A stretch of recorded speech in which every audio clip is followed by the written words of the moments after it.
کہ نبی صلی اللہ علیہ وسلم نے ایمان اختیار کیا، ایمان کی دعوت دی اور اس راستے میں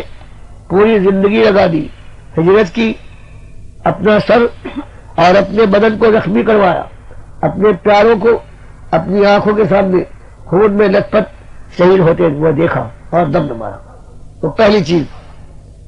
سنت کی یہ ہے۔ اور آج جو ان سے محبت کا دعویٰ کرتے ہیں ان کا کہنا یہ ہے کہ صرف یہی نہیں کہ اللہ کے نبی صلی اللہ علیہ وسلم آخری رسول، اللہ کے سب سے محبوب بندے ہیں، بلکہ آج دنیا نے کہنا شروع کیا ہے کہ جس چیز کو آپ مٹانے آئے تھے اسی چیز کو آج اللہ کے نبی صلی اللہ علیہ وسلم پر لگا دیا کہ اللہ نور کا ہے اور نبی صلی اللہ علیہ وسلم اللہ کے نور کے ٹکڑے ہیں۔ مالک فرماتا ہے لیس کمثلہ شیء، تو میری تو کوئی مثال نہیں ہے۔ وجعل الظلمات والنور، اور اللہ نے تو جہاں تاریکی پیدا کی ہے وہاں نور کو بھی پیدا کیا، یہ مخلوق ہے۔ تو یہ اللہ کے ساتھ اللہ کے نبی صلی اللہ علیہ وسلم کو، اس نبی صلی اللہ علیہ وسلم کو جو اللہ کے سامنے 5 وقت مسجد میں اپنا ماتھا ٹیک دیا کرتا تھا، جو راتوں کو کھڑا رہتا تھا اللہ کے سامنے یہاں تک اس کے پیر سوج سوج کر تھک جاتے، اس کو اللہ کی ذات کا ٹکڑا بنا دیا۔ جیسے یہودیوں نے، عیسائیوں اور عربوں نے اللہ کے بیٹے اور بیٹیاں بنائی تھی، تو آج امت نے یہی کیا، اور پھر یہ چندرا کر کہتی ہے کہ ہم اپنے نبی سے محبت کرتے ہیں، محمد صلی اللہ علیہ وسلم کو اپنا نبی مانتے ہیں اور اللہ پر ایمان ہے۔ میرے بھائیوں، یہ ایمان نہیں، یہ شرک ہے۔ اللہ قرآن میں فرماتا ہے اگر تم نے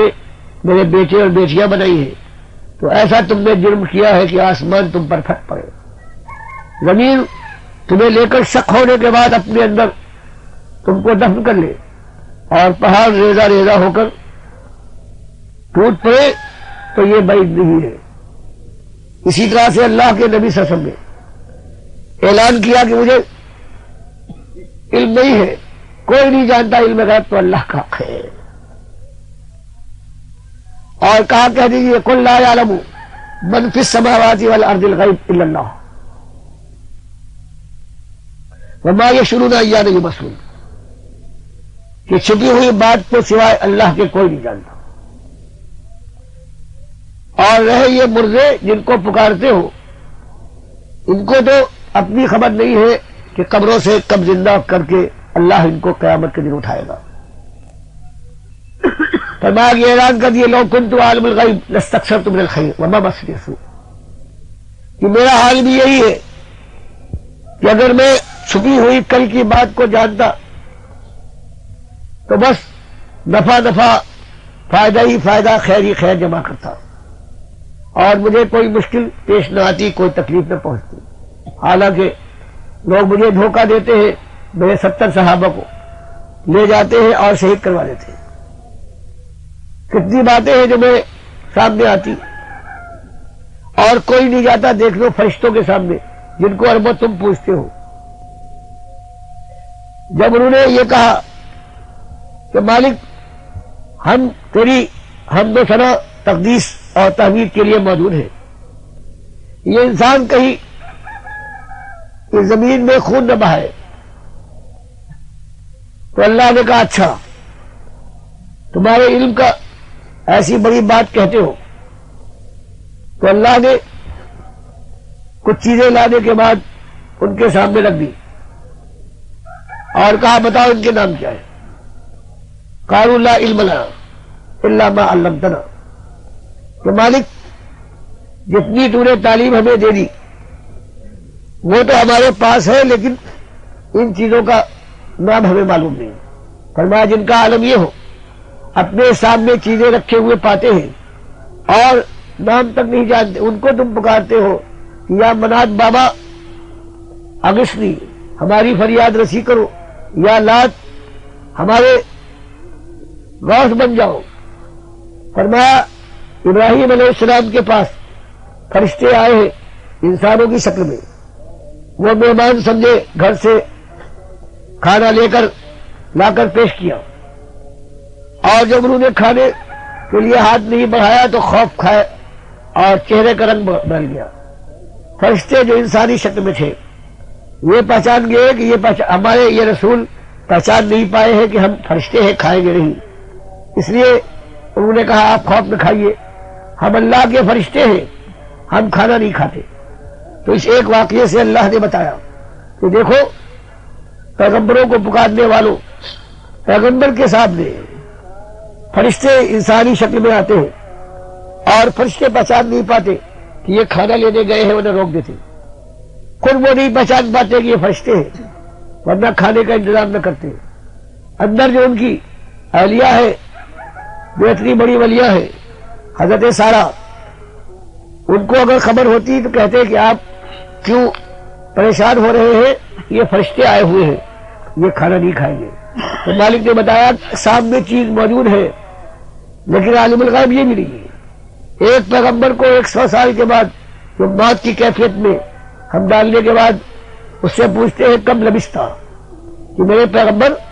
اس موت کی کیفیت میں کتنے دنوں رہا ہوگا.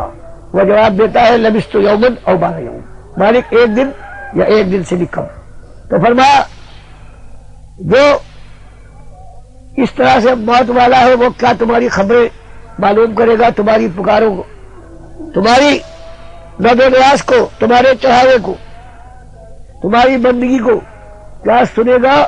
اور کیا تمہاری بگڑی بنائے گا. اس کو تو خود اپنی خبر نہیں ہوتی. اصحاب کہف کو 309 سال کے بعد اللہ نے اٹھایا، آپس میں 2 گروہ بن گئے. آپس میں کہتے تھے بھائیوں کتنے دنوں ہم سوئے ہوں گے ان غاروں میں. ایک پارٹی نے کہا 1 دن لگا ہوگا، یا دوسری پارٹی نے کہا کہ اس سے بھی کم. تو فرمایا نہ ولی اگر سو بھی جائے تو نہیں جانتا، اور دنیا والوں جو مر جاتے ہیں تم ان کے متعلق یہ عقیدہ رکھتے ہو کہ وہ جانتے ہیں اگر ان کی قبر کے اوپر کوئی چڑیا بیٹھ جائے تو بتا سکتے ہیں یہ نر ہے یا مادہ ہے. تو بتایا کہ کچھ ہوش کے ناخن لو اللہ کے بندو، اپنی زندگی کو، اپنے ایمان کو برباد نہ کرو. اسی طرح سے کہا یہ مال و دولت، یہ جسم و جان، یہ اللہ کی امانت ہے، اس کو اللہ کے سامنے جھکاؤ. اگر نظر و نیاز کرنا ہے تو اللہ کی نظر کرو، مالک کا احسان ہے.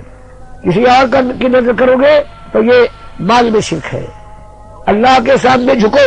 یہ لوگوں تم قبروں کے سامنے جھکتے ہو، تم پیروں کی قلم بوسی کرتے ہو. یہ سارا یہ کفر و شرک جو آج پھیل گیا ہے، یہ جو نقلی کعبے بنے ہیں جن کے لیے اللہ کے نبی صلی اللہ علیہ وسلم نے منع فرمایا تھا کہ دیکھو قبر کو پکا نہ کرنا، اس کے اوپر کوئی عمارت نہ بنے، اس کے اوپر مجاور نہ بیٹھنا، یہاں میلے نہ لگے. آج عرس ہونے لگا بالکل حج کی طرح سے، آج اللہ کے گھر کی طرح سے یہ اللہ کے بندوں کے گھر بنائے گئے، اور ان کا ہر سال حج کی طرح سے عرس بنایا گیا. اور عرس کے موقع پر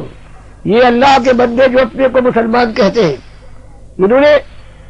وہی پابندی لگائی جو احرام کی پابندی ہوتی ہے. کبھی ننگے پیر چل رہے ہیں، بابا کے پاس جا رہے ہیں، اور کبھی ننگے سر. پھر تلبیہ ان کا یہ ہے کہ لبیک اللہم لبیک کی جگہ پر باہو حق باہو بے شک باہو.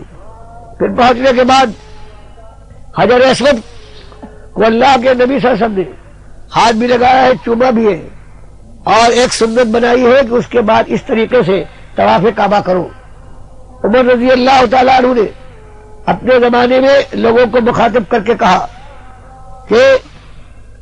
حجر سے انکا حجر لا تنفع ولا تضر، تو ایک پتھر ہے، نفع نقصان کا مالک نہیں ہے، نہ تم میں کوئی طاقت ہے، صرف تیری میں تجھ کے چومتا ہوں یا ہاتھ سے استعلام کرتا ہوں، یہ خالی سنت نبی صلی اللہ علیہ وسلم کی پیروی ہے. آج باباؤں کے قبروں کے اوپر یا تو ان کی پائجی کا پتھر ہے یا سرہانے کا یا لٹکا ہوا ہے، اس کو چوم کر پھر بابا کے اس گھر کا جو ان کی قبر ہے پڑی ہوئی، ہندو کا مہاراج کھڑا ہوا ہوتا ہے وہ مہاراج کہلاتا ہے، مسلمان کا پتھر پڑا ہوا ہے یہ بابا کہلاتا ہے. وہ جا کر پھیرے لگاتا ہے چکر، اور یہ مسلمان اپنے بابا کی قبر جو پڑا ہوا پتھر ہے اس کا طواف کرتا ہے، ہندو بھجن گاتا ہے، یہ قوالی ارشاد فرماتا ہے، وہ دنڈوت کرتا ہے اور یہ سجدے تعظیمی بجا لاتا ہے، اس کا حال یہ وہاں سے پرساد لاتا ہے اور یہ تبرک لے کر آتا ہے۔ اللہ کے بندو، ہندو اور مسلمانوں کا آج فرق دیکھو، تب کہیں مسلمانوں کی مائیں اور بہنیں اور بیٹیاں ہندو اور سکھوں کے بستروں پر ہیں، تو مالک نے فرمایا کہ دیکھو اگر تم اللہ سے محبت کا دعویٰ کرتے ہو تو پہلی چیز یہ ہے کہ ہمارے نبی صلی اللہ علیہ وسلم کے طریقے کو خوش دلی کے ساتھ اتباع کرو، اور نبی صاحب کی پہلی بات تھی اور وہی ایمان اور ایمان کی دعوت تھی۔ اس کے بعد ایمان کے بعد پھر عبادت آتی ہے، اور عبادت میں سب سے پہلا معاملہ ہے وہ نماز کا ہے۔ اللہ کے نبی صلی اللہ علیہ وسلم نے آپ نے حکم دیا بلال رضی اللہ تعالیٰ عنہ کو کہ کھڑے ہو جاؤ اور اذان دو، اور اذان کو شروع کیا اللہ اکبر اللہ اکبر اللہ اکبر اللہ اکبر سے، نہ اس سے پہلے کوئی چیز، نہ ختم کرنے کے بعد کوئی اور چیز۔ اور یہی اذان تھی جو رمضان میں مسجد نبوی کے مؤذن تھے عبداللہ ابن ام مکتوم جو نابینا تھے، یہی اذان تھی ابو محذورہ رضی اللہ تعالیٰ عنہ کی، جو مکے میں فتح مکہ کے دن اللہ کے نبی صلی اللہ علیہ وسلم نے ان کو خانہ کعبہ کا مؤذن بنایا تھا۔ تو بتاؤ یہ اتباع نبی ہے، یا یہ کہنا ہے کہ اللہ کے نبی صلی اللہ علیہ وسلم کوئی بات بھول گئے، وہ خیر کی بات سے واقف نہ تھے، ہم نے اس کو ایجاد کیا ہے اور ہمارے بزرگوں نے، ہمارے مولانا نے اس کو بنایا ہے، یہ زیادہ اچھی بات ہے۔ تو خود سوچو، اللہ کے نبی صلی اللہ علیہ وسلم اگر ناقص علم والے تھے اور صحابہ کرام کا شوق یہ کم تھا اور وہ درود سلام نہیں پڑھتے تھے، کم پڑھتے تھے، تو یہ کیسا ان کے اوپر اعتراض ہے؟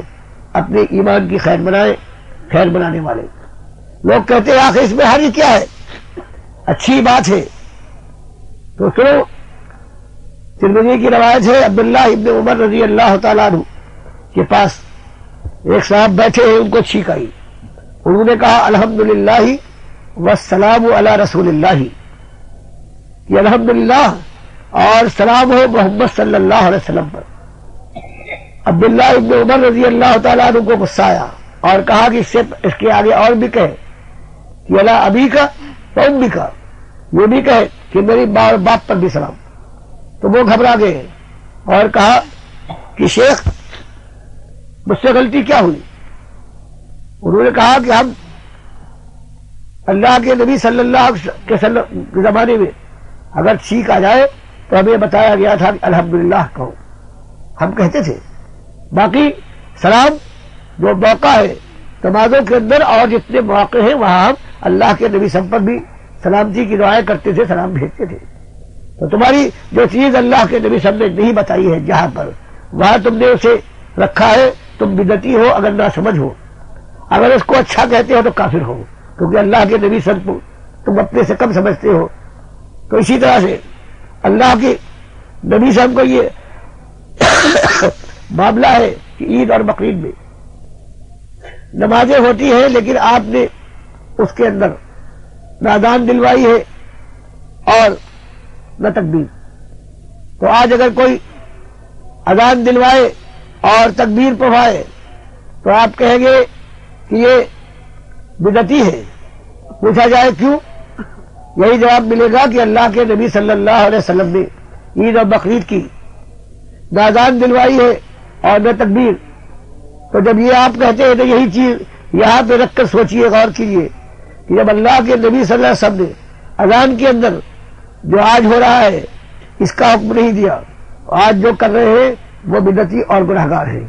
اور اگر یہ سمجھے کہ یہ اچھی بات ہے تو کافر ہے۔ تو میرے بھائیوں، آج جو دنیا میں بربادی آئی ہے اور جو آخرت کا ڈراوا اللہ نے دیا تھا وہ آگ کا جو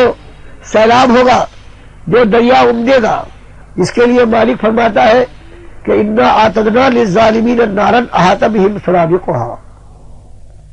کہ آگ کی ایک چنگاری تمہارے بدن سے چھو جائے تو چیخ پڑتے ہو،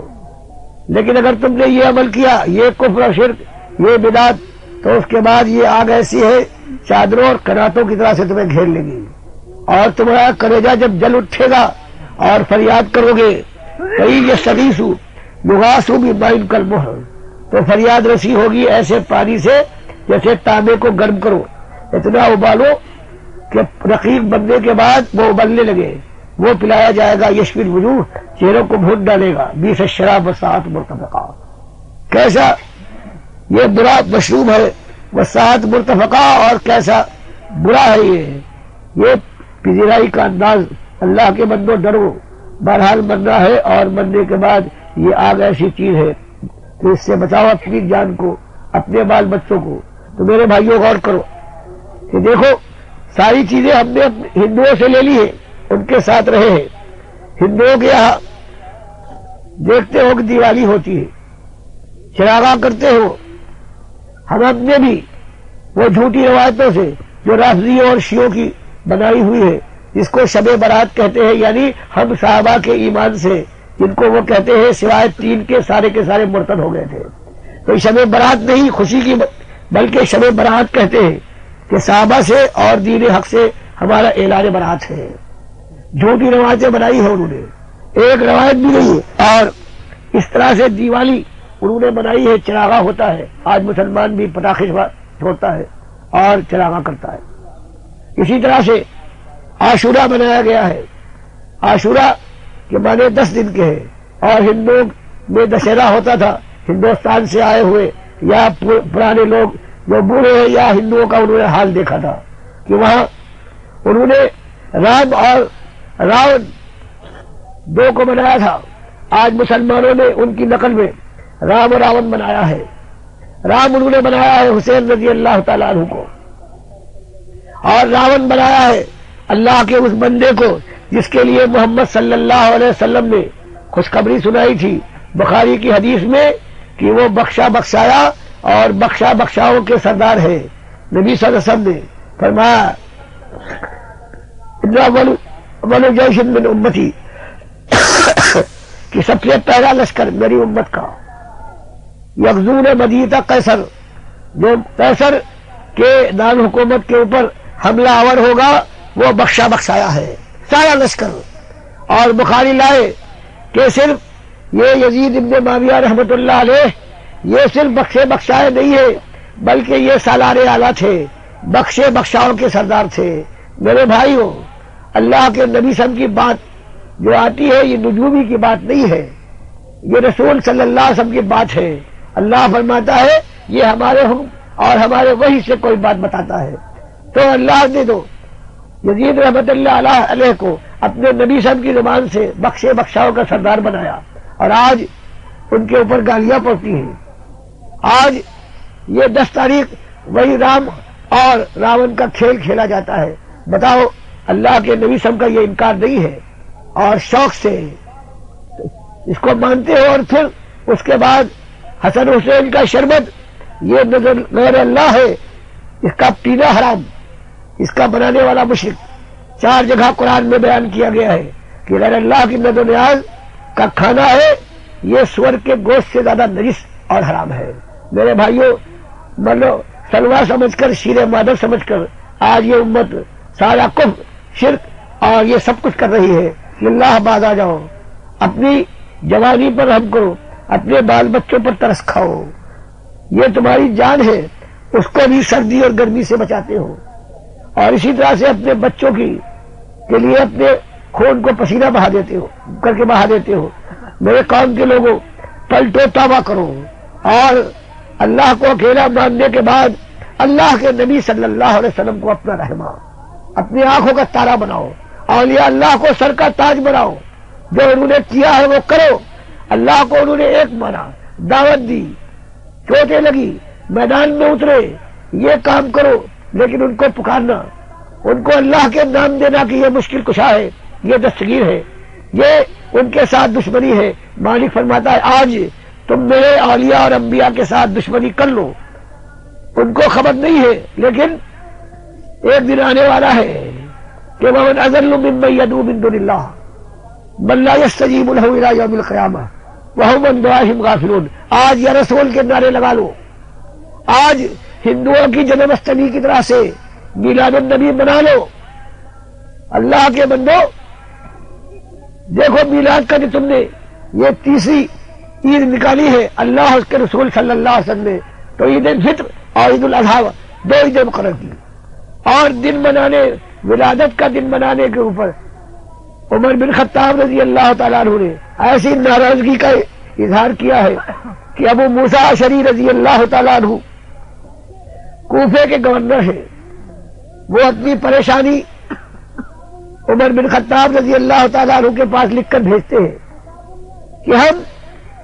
کوئی حکم دیتے ہیں، کوئی عمل ہوتا ہے، تاریخ لکھتے ہیں، لیکن کوئی سن نہیں ہے کون سا سن اختیار کرے۔ ہم لکھیں کہ رمضان میں